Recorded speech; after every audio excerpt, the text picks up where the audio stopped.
Kalau kita disuruh pilih antara nabung DP rumah selama 3 tahun atau beli kopi matcha setiap hari, kira-kira kita bakal pilih yang mana? Belakangan, Gen Z dan milenial sering jadi target celotehan generasi atas. Katanya, pantas kita-kita susah beli rumah, duitnya dipakai buat beli kopi sama matcha mahal tiap hari. Segelas kopi atau matcha itu 40.000, sering dianggap jadi penyebab utama kenapa generasi sekarang pada nggak bisa beli rumah. Nggak jarang juga generasi kita dibanding-bandingin sama generasi orang tua kita yang pas umur 20-an di zamannya bisa beli rumah, bahkan di pusat kota. Masalahnya, perbandingan kayak gini sebenarnya nggak sepenuhnya apple to apple. Ada banyak hal yang berubah antara kondisi zaman orang tua kita dulu dengan kondisi sekarang. Salah satu yang paling kerasa adalah soal lahan. Dulu, lahan buat bangun rumah masih jauh lebih tersedia. Sekarang, pembangunan rumah harus bersaing sama banyaknya kebutuhan. Mulai dari infrastruktur, fasilitas umum, sampai kawasan komersial. Semakin sebuah wilayah jadi padat, semakin sedikit juga lahan yang tersisa buat perumahan. Di titik ini muncul deh masalah klasik. Demand rumah terus naik, sementara supply lahannya makin terbatas. Dan ketika itu terjadi, satu hal biasanya ikut naik juga, yaitu harga rumah. Tapi pertanyaannya, apakah kelangkaan lahan ini satu-satunya alasan kenapa generasi sekarang makin sulit beli rumah? Dan apakah masalah keterjangkauan rumah kayak gini cuma terjadi di Indonesia? Atau sebenarnya juga dialami sama banyak negara lain? Welcome to Indonesia After the Fact.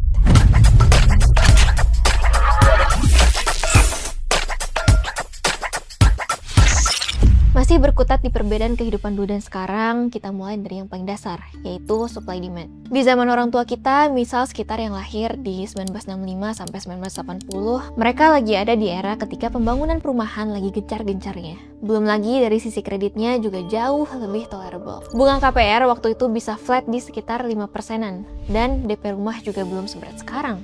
Ya, akses buat beli rumah lebih terbuka dan mimpi punya rumah masih jadi sesuatu yang realistis buat dikejar. Dulu, gaji rata-rata mereka 100.000 per bulan. Dengan cicilan umum sekitar 35% dari gaji alias 35.000, nyicil rumah 7 juta bisa lunas dalam kurang lebih 16 tahun aja. Artinya, setelah bayar cicilan rumah, masih ada lebih dari 60% gaji yang bisa dipakai buat kebutuhan hidup sehari-hari. Kondisi ini juga kebantu sama pasar kerja yang waktu itu relatif lebih terbuka. Pas Gen X mulai masuk usia kerja, cari kerja masih jauh lebih gampang dibanding generasi milenial dan Gen Z sekarang. Bandingin sama kondisi hari ini, jangankan ngomongin dapat kerja, yang udah punya kerja aja masih dihantui sama gelombang PHK. Dan gap kemampuan beli rumah antar generasi ini juga kejadian di belahan dunia lainnya.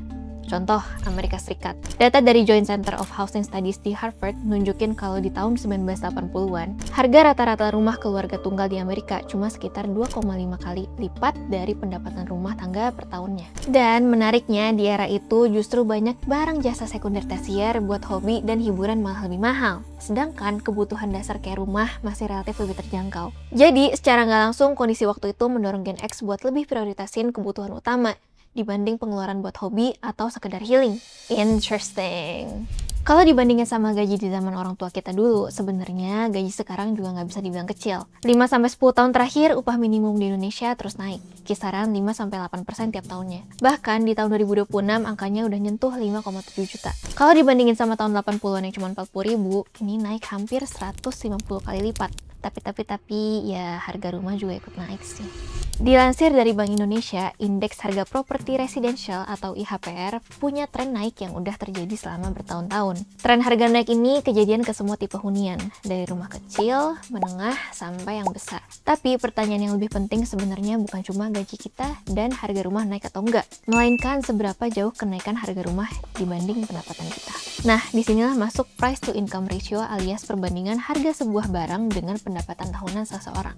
Data dari World Bank nunjukin kalau di Jakarta, price to income ratio rumah ada di sekitar 10-13. Artinya, harga rumah rata-rata bisa lebih dari 10 kali gaji kita selama setahun. Itu pun kalau gaji setahun itu ditabungin semua cuma buat beli rumah. Nah, apa kabar kita-kita yang tiap baru gajian langsung kepake buat banyak kebutuhan? Kira-kira harus nunggu berapa tahun ya? Bahkan di kota besar lain kayak Medan, Surabaya, Batam, dan Makassar, angkanya lebih gila, sekitar 19-23. Sedangkan untuk apartemen di Indonesia, harganya bisa sampai sekitar 25 kali pendapatan tahunan. Berhasil bikin kita masuk di daftar negara dengan tingkat keterjangkauan hunian paling rendah di dunia. Padahal di studi perumahan, kalau harga rumah udah lebih dari 5 kali pendapatan tahunan aja udah dianggap nggak terjangkau. Menariknya, buat negara-negara yang sering kita dengar vokal nyuarain isu krisis hunian kayak Amerika, justru punya price to income ratio jauh di bawah Indonesia, di kisaran 3-6 kali pendapatan. Inggris juga ada di sekitar 8 kali pendapatan. Kita padahal lebih menderita. Kok nggak kedengeran ya? Semoga bukan karena kita udah pasrah dan menormalisasi harga rumah mahal ya. Selain harga rumah yang naik, ada satu faktor lain yang ikut bikin situasinya makin berat, yaitu biaya hidup. Kalau lo ngerasa belakangan ini jadi lebih hati-hati soal pengeluaran atau malah agak susah buat nabung karena selalu ada kebutuhan tak terduga, lo nggak sendirian. Emang kenyataannya belakangan hari ini inflasi itu terus naik. Bahkan Januari 2026 lalu inflasi nyentuh angka 3,55%, angka tertinggi sejak 3 tahun lalu. Kalau harga kebutuhan hidup terus naik kayak gini, daya beli masyarakat juga ikut kepepet. Dan ketika harga bahan pokok, listrik, transportasi, dan kebutuhan lain terus naik, sedangkan kenaikan gaji nggak selalu ngimbangin, ya ujungnya cuma satu, ruang buat nabung itu makin sempit. Rata-rata pengeluaran kebutuhan hidup kelas menengah bisa menyentuh 80 hingga 90% dari gaji bulanan.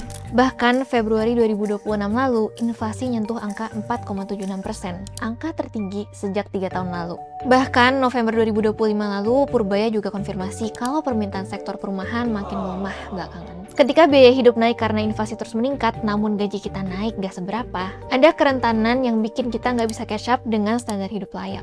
Kalau lihat kondisi tadi, harga rumah yang terus naik, sementara kemampuan kita ngejar pendapatan makin berat, sebenarnya nggak terlalu heran kalau banyak Gen Z dan milenial akhirnya milih pengeluaran yang bisa langsung dinikmatin.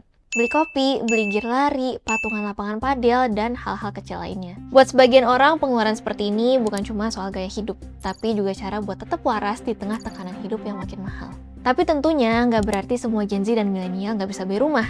Masih ada juga kok yang bisa. Sebagian besar, mereka yang punya akses bantuan dari keluarga. Sebuah studi di tahun 2020 di Surabaya punya temuan, sekitar 72% responden ngaku ada keterlibatan orang tua dalam pembelian rumah pertama mereka.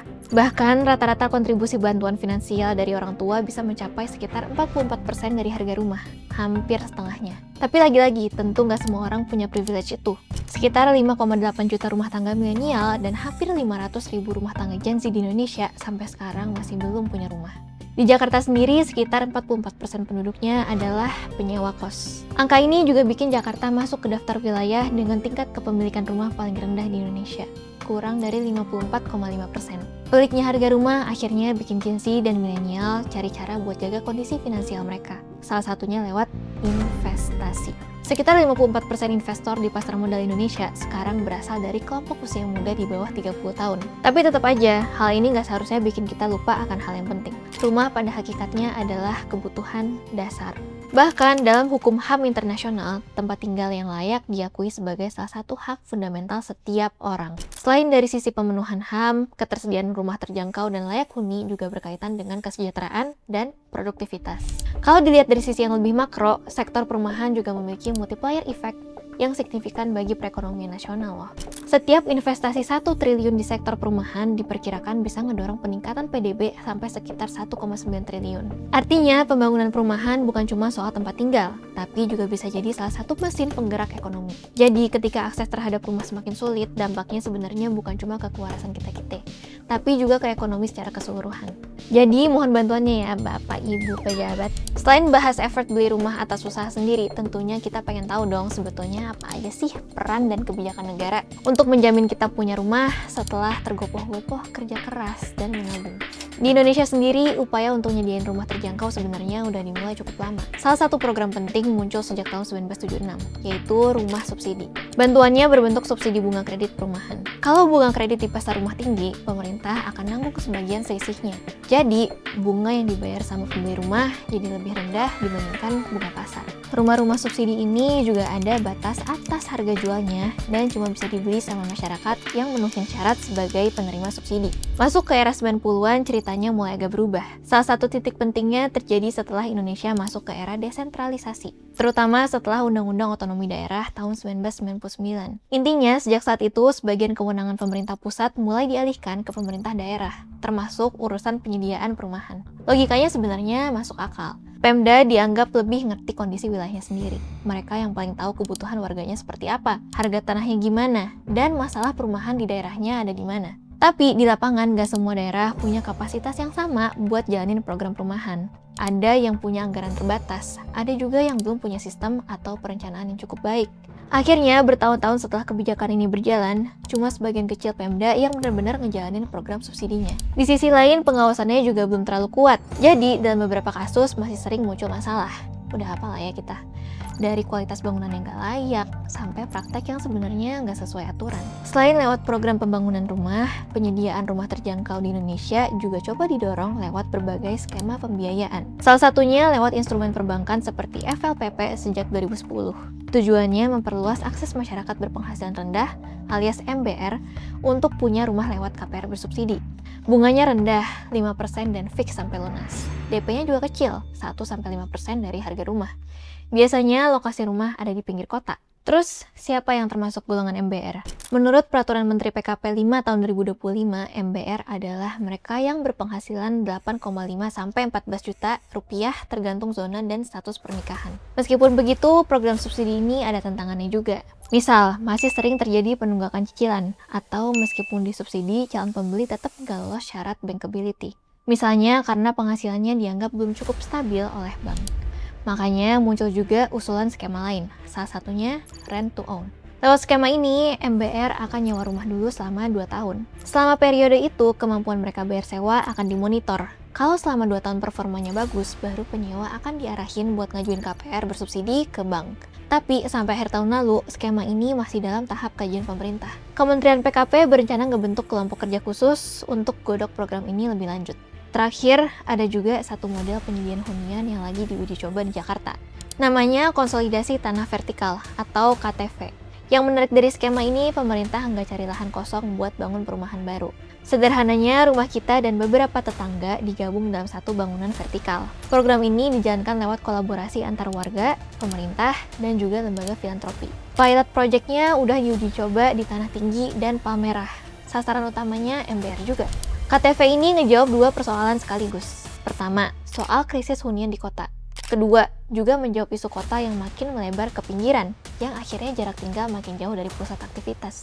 Bisa dibilang pemerintah udah punya beragam usaha buat nyediain hunian yang terjangkau melalui intervensi di 3 aspek strategis tadi. Kebijakan sosial, skema perbankan, dan pemanfaatan lahan yang efisien.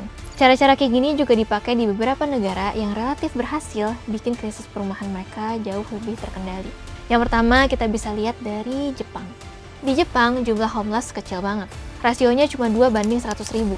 Ini bikin Jepang berhasil jadi negara dengan tingkat homelessness paling rendah di antara negara OECD lainnya. Ini banyak dipengaruhi kebijakan yang mulai dibangun sejak awal 1950-an, pas Jepang kekurangan 4,2 juta rumah habis Perang Dunia II. Saat itu, pemerintah mereka bangun 3 pilar kebijakan. Government Housing Loan Corporation, untuk memastikan bank punya dana menyalurkan kredit perumahan. Kedua, Publicly Operated Housing Act yang ngasih Pemda pemenang buat bangun rumah sewa non-komersial buat MBR. Terakhir, Japan Housing Corporation, pembangunan perumahan skala besar terutama di kota-kota dengan urbanisasi yang cepat. Program-program ini juga didukung pinjaman publik melalui Fiscal Investment and Loan Program. Secara keseluruhan, 3 pilar tadi berhasil menghasilkan pembangunan 76,7 juta unit untuk 54 juta rumah tangga antara tahun 1948 dan 2020. Contoh lain bisa kita lihat di Austria, tepatnya di kota Vienna. Vienna sering banget dijadiin contoh kota yang sukses nyediain rumah terjangkau buat warganya. Setiap tahun, kota ini bangun sekitar 7.000 unit rumah terjangkau. Biasanya bentuknya hunian vertikal, kayak apartemen, tapi kualitasnya bagus. Lokasinya juga bukan di pinggir kota. Banyak yang justru dekat pusat kota, dekat transportasi publik, ada ruang terbuka hijau, dan fasilitas publik buat penghuninya. Model kayak gini udah mereka mulai sejak 1920-an. Terus, sejak 1990-an, sistemnya berkembang jadi yang sekarang dikenal sebagai social housing, di mana pemerintah kerja bareng perusahaan swasta, non-profit buat bangun rumah. Dari sisi dana, pemerintah kota kasih pinjaman ke swasta dengan bunga rendah, 1% selama 40 tahun, plus subsidi konstruksi sampai sekitar 35%. Sebagian dana lainnya juga datang dari pajak pekerja dan perusahaan, sekitar 1%, alias 250 juta euro tiap tahun, buat pembangunan rumah. Uniknya, pemerintah mereka juga suka open submission desain bangunan yang syaratnya adalah mempertimbangkan aspek sustainability, rendah energi, material ramah lingkungan, plus terjangkau. Sekarang, Vienna sering masuk daftar kota dengan tingkat kepemilikan rumah tertinggi di Eropa, sekaligus menjadi kiblat pembangunan kota yang ideal. Sampai di titik sini, kita bisa paham bahwa untuk menjawab isu rumah layak dan terjangkau butuh dimensi pendekatan yang beragam. Mulai dari kebijakan sistem jaring pengaman lewat subsidi, pengaturan skema perbankan, termasuk juga intervensi pemanfaatan lahan. Tapi di luar semua itu, ada satu hal yang gak kalah penting, daya beli masyarakat. Karena pada akhirnya kemampuan orang buat punya rumah tetap bergantung pada hal-hal yang lebih mendasar. Upah yang cukup dan kepastian kerja. Menurut kalian apa hal lain yang perlu Indonesia kejar sebelum krisis hunian makin parah? Dan gimana preferensi kalian sekarang soal rumah?